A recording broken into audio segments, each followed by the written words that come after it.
Moving on. China has escalated its efforts to exert influence in South Asia, Central Asia, and Europe. The communist country has descended to such a level that it has started disregarding international relations and boundaries of neighboring nations. More so, in guise of diplomatic treaties, China has unlawfully established its police stations in some European countries to help its citizens settle there. As per a report by Spanish human rights group, Italy happens to be the home to the largest number of unofficial Chinese police stations. To know more about the rising Chinese influence in South Asia and the West and the security issues concerning the world, our colleague Ravi Khandelwal spoke to Giulio Teresi, former foreign minister of Italy. Here are some excerpts from their online conversation. Mr. Giulio, there were some reports that the Chinese are operating some secret police stations within Italy. So how concerned the government there is?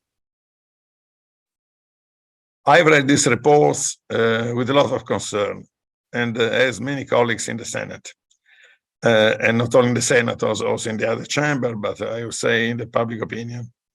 It was an important analysis by safeguard defenders. There were elements that gave really the impression that there were strong basis. I wouldn't say legal evidence, but there were strong evidence, strong witnesses, examples of documenting an unofficial presence of Chinese policemen in major Italian cities where there are significant Chinese communities and expatriates. And quite frankly, not only have read this report, but have met a number of people in those communities who are telling me, of course, I'm not a policeman. I can just listen. I try to listen as much as I can and to see, although I'm short-sighted with my glasses, but to have a look of whatever I can see.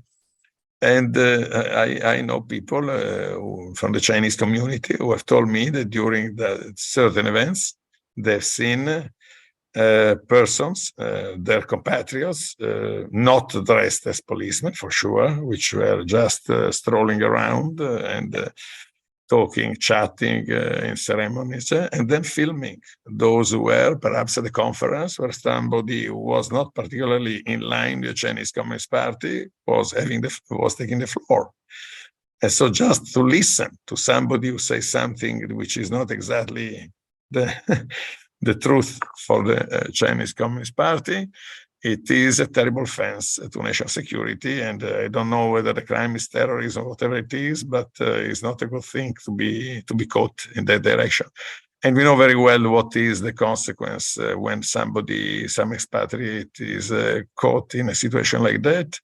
If he's not being deported, there are thousands of cases of deportation, of legal deportation of people who are not in line. The member of the family who are still in China are going to suffer. How the EU is observing the things happening in Pakistan, because there's a total chaos going on there, the political instability, economic collapse. So how do EU looks what is happening in Pakistan? Pakistan is a country of again great importance for regional stability. We know how critical has always been its position over the last century, maybe 78 century and a half, perhaps. But for sure, in the aftermath of September 11, the Pakistan involvement in Afghanistan and the difficulties that the Pakistan reality has in disconnecting completely and in fighting an ethnic and geopolitical reality for which it has always been, from time to time, there has been uncertainty about the true role of Pakistani leaders in facing and in fighting the Taliban in Afghanistan. And there have been many evidences in the Northwest territories, the Tariq al-Taliban, the other groups and factions, which were connected very much with Pakistan. But given Pakistani history, it's natural that there is always the question mark that a political leader or another political leader is helped or not helped by the force, the military organization. Completely a nonsense to imagine that there is no interest, Chinese interest in having stability in Pakistan, because their interest, of course, there relates is a traditional alliance, let's say, a traditional strategic partnership, there is no doubt, between Islamabad and Beijing. And also on that, there are other problems which pertain to the to China-Pakistan economic corridor. We know how that corridor is financed and what are the backdrops of the huge expenditure that Chinese purses had to be confronted.